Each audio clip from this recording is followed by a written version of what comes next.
Hello, everyone. Welcome to the channel for everything Arsenal and everything football. And welcome to another episode of the Fantasy Tip Show. I'm back again for the Game Week 3 preview, 2 game weeks down. So far, so good for me. And I have a guest with me from FPL Take the Heat. Mick, how are you? I'm very well, Glenn. How you doing, mate? I'm good. Where can they follow you? They can hit me up at FPL Take the Hit on Twitter, on Instagram, and obviously our YouTube channel, FPL Take the Hit. Thank you so much for having me on, Glenn. I really appreciate it. No problem, man. How's the season been so far? Clearly, you're a Chelsea fan in terms of the Premier League and FPL. Yeah, that's it. Big Chelsea fan. I had an awesome game week 1, 92 points. So it was just unbelievable. Really, just exploded out of the gates. And then game week 2, took me back down to earth. Ended up on 57 points. But I mean, all in all, it's a great start to the season. You want to be in that top million in the first couple of game weeks, and that's when you start to sort your team out and get everything. Get all the pieces in place. And how about outside FPL? In terms of your Chelsea team, how have they done? Yeah, I've been. It's that season. It's the rebuilding kind of season. A lot of new players, a lot of new faces. We're expecting big things from players such as like Werner and Havertz and that. So far, from what I've seen, it's so far so good. I mean, obviously this morning was awesome. The Barnsley victory. I know it's Barnsley, it's the Carabao Cup, but still good to see, Havertz score a hat-trick there and stuff. But obviously the Liverpool game could have been different depending on how that red card, the VAR of the red card went. So we can't really draw much judgment from that game. But, I mean, all in all, I'm pretty happy with what I've seen so far.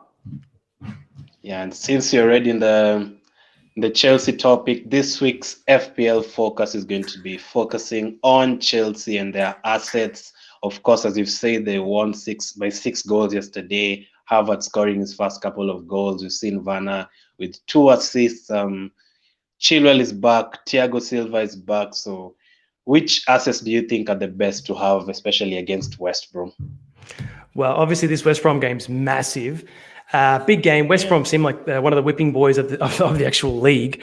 So for me, I think after Havertz's heroics, he could be a good shout. Obviously Werner, he's looked amazing the first couple of games. Guy's got some pace. I think he's going to be big for Chelsea in this game week, definitely. Someone else, I mean, you're thinking about like a cut-priced defender. I mean, Reece James, playing right back. He started both games. He's in my team. 5 million of this route into Chelsea's defense. I mean, I only went with him strictly because it was 5 million as Chelsea's defense, but he scored that cracker, and he is getting forward. The guy can put a cross in as well. So James is a good shout.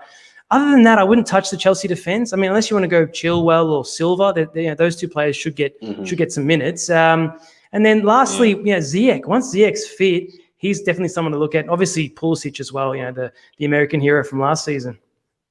Yeah, is it really advisable to take a risk on Ziyech? Of course, I'm sure it's a differential right now. Definitely. I would. So he was in my game week 1 team prior to the injury. He was in my game week 1 team, but then obviously the injury came up, and I knew before the deadline, so he went out. But if he wasn't, definitely he would have been in my game week 1 team. He's going to be on most set pieces, you'd imagine, on corners as well. So he's someone to look at once he gets fit. So if someone is trying to go overkill, how many players from Chelsea do you advise them to pick? 3? Just 1? Just 2? I think Chelsea is going to be very... Yeah, absolutely. I mean, this season long, I believe, Chelsea are going to be one of the teams that are, dramatically underpriced. Players like Havertz and Werner are going to get some big scores this season, I believe, if we can pull it all together. And I think Frank Lampard will be able to do that. He's a great manager, and he's obviously a great player as well. So, I mean, if you're going to go overkill, you could go for 3. I mean, you could definitely go Havertz, Werner, and James, for example. Those are the 3 I would probably go for if I had to have 3. Yeah. But personally, when it comes to FPL, I really like to spread. My assets. So even as a Chelsea fan, I have Werner and Reece James in my team, and I'm not even thinking about Havertz. Not unless Havertz starts lighting up the league, I wouldn't consider a 3rd. But yeah, definitely 2. I mean, 2 for me is good. 3 if you're a diehard Chelsea fan and you're really going for it, why not? Yeah, is James really a rotation risk though? As Piliqueta I thought that at the start of the season, but I mean, it was the end of last season, it seemed like Lampard was grooming Reece James for that right back role. And yet he got a fair few minutes, got over 1,000 minutes last season. So, I mean, I was expecting him to come in, as Piliqueta is getting a bit long in the tooth, as they say. So he will get rotated. Don't get me wrong. I think he will get rotated, but I think he will be Chelsea's starting right back. So Havertz hat-trick yesterday against Barnsley. I know it's only Barnsley, but it's also just West Brom. So do you expect him? Is he a starter this weekend? Yeah, he definitely starts on the weekend. I reckon he's obviously he's the big signing, he's the big name, and he's come in and had two very, very quiet games, registered pretty much no attacking stats to really read back on. So he, after that Barnsley game, I think that's given him all the confidence that he needs to come in to against this West Brom team and just show the Premier League what he's all about. Okay, so I'm going to ask you about each player and then yes or no to have them in your team. Havertz, okay. Yes, I'm guessing. Yes. James? Yes. Thiago Silva? Yes, I think, yeah, yep. Ziyech? Yep, another one. Wow. So let's just say it's everyone from the Chelsea fan. Pulisic? Yeah, I'll go Pulisic as well. You're naming all the good players. Yeah, how about the likes of Abraham and Giroud? Definitely not. They're going to be on the outs this season. But we saw Abraham scoring yesterday, so he might get the nod or something. I honestly, I don't think he'll get the nod against West Brom. I think Werner will be back unless Lampard changes the formation and puts Werner on playing out wide on the left, which we know Werner can do. Other than that, I mean, they're going to be bit part players. Werner's the big striker up front. Lampard, I think he's going to put him on penalties now after Jorginho missed that penalty, which is going to, he's going to want Werner to get a goal under his belt to get his confidence up. So we'll have to wait and see about that. But I mean, I'd stay away from Abraham and Giroud unless we can see that they're going to get some minutes. Awesome. So that was the Chelsea focus from the Chelsea fan. By the way, this wasn't planned to have a Chelsea fan on the Chelsea focus, but those are your picks for the Chelsea. The fixtures this weekend, of course, 10 fixtures again. I'm loving the format for this. Is on no game starting at the same time. We could watch all 10 games. So which fixtures are you looking forward to most? Which fixture do you think will have the most attacking returns? I mean, I'm really looking forward to the Manchester City versus Leicester game. I think that's going to be a big game. It's going to be a big test for Leicester to see what they're made of, because I really wrote them off at the start of the season, and they've impressed me in the first couple of games, even though it was against poor opposition. So I think this Man City Leicester game is going to have some goals in it. And which one are you trying to avoid? Definitely. I mean, I like to avoid the promoted team, so I won't be going anywhere near. The Fulham versus Villa game. I think Fulham they're a relegation team waiting to happen. They kind of always are when they come up, unfortunately. So yeah, I think that's the game I'm going to be avoiding. Yeah, FPL Wildcat says, "Hey up everyone, hi man, life gonna tell everyone gonna buy Havertz for the weekend." Yeah, I'm expecting that too. Like, I'm planning to play a wildcard because in the first week it went well, in the second week it went very well, but I have Bissouma, who has a red card now. I also have Egan in the team, another red card. I also have Tierney, an injury. So the team has done well, but I'm not sure how it's going to do in the coming weeks, especially not having any Manchester United assets. I'm really worried. So you're not considering not considering taking a hit, Glenn? No. I see what you did there, but it's too early. By the way, it's from FPL Take the Hit. They do very brilliant content there. So just before I get into the captain picks for next week, I wanted to ask you, what has been your best decision so far in the Fantasy Premier League season, the short Fantasy Premier League season? Best decision so far, and worst regret. Is there a play that you had in most of your drafts, and then when the season started, you just took them out and they scored big? Yeah, well, for me, I mean, my best decision that I've made so far is I took a hit. I took a hit for Gameweek 2. I took a -8 hit, and I got rid of Aubameyang, which was against West Ham. So it was very controversial because obviously we all expected Aubameyang to go pretty big against West Ham. But I replaced him with Kevin De Bruyne, who I think for 11.5 million is much better value than Aubameyang. I know that probably hurts you, me to say that, but he obviously, Kevin De Bruyne went and got 13 points. So I captained him in game week 2, which a lot of people didn't do. A lot of people captained Aubameyang or a United asset. So for me, that's been my best move that I've made so far this season. My biggest regret was not owning an Everton player. I mean, we knew what this Everton team was coming into, this midfield that they've just bought a whole new midfield. I ended up going with Doucouré as my Everton cover per se. And that didn't work out so well. So that was my biggest regret, not bringing in Calvert-Lewin or James Rodriguez, or James. Or even Richarlison is another option. So that's my biggest regret so far, mate. I was really trying to get an Everton asset into my team, but I just couldn't take out Mitrovic last week against Leeds. I couldn't take out Ings. I knew he was going to score. So I think it worked out well because Ings and Mitrovic scored double figures, so I was okay with that. But in terms of midfield, I was actually thinking about taking out Willian. I actually jumped on Willian in the first game week to bring in James Rodriguez, but we were playing West Ham, so I was expecting them to do well, but it didn't quite work out. So I think not having an Everton asset would be my answer too. But yeah, it's still a lot of weeks to go. They still have good fixtures. That's it. So a lot of time to cover. Game week 3 captain picks. Which 3 are you looking to pick this weekend, or which 3 would you advise people to pick?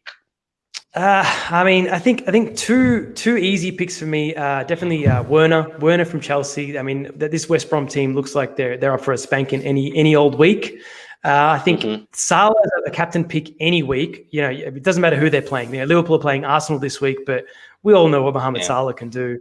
So I think he's another one to look at. And then my final pick has to be Son. After scoring 4 goals, they're playing this Newcastle team, Spurs, who lost 3-0 to Brighton away, at home. So I think Son's another one to look at. I think having Son in my team is one of the best decisions ever. I was about to take him out for James Rodriguez. I was so about to take him out, but I was like, nah, I think he'll score. So close. How about Zaha at home to Everton? Could he do something? I like what I'm seeing from good old Wilfred Zaha. I've always been a big fan of him, and last season he had a bit of a sulking season, but he looks like he's come back to this season raring and ready to go, ready to basically get out of Crystal Palace by playing his best football. So he's definitely an option. Really good price, 7.1 million. Can't go wrong.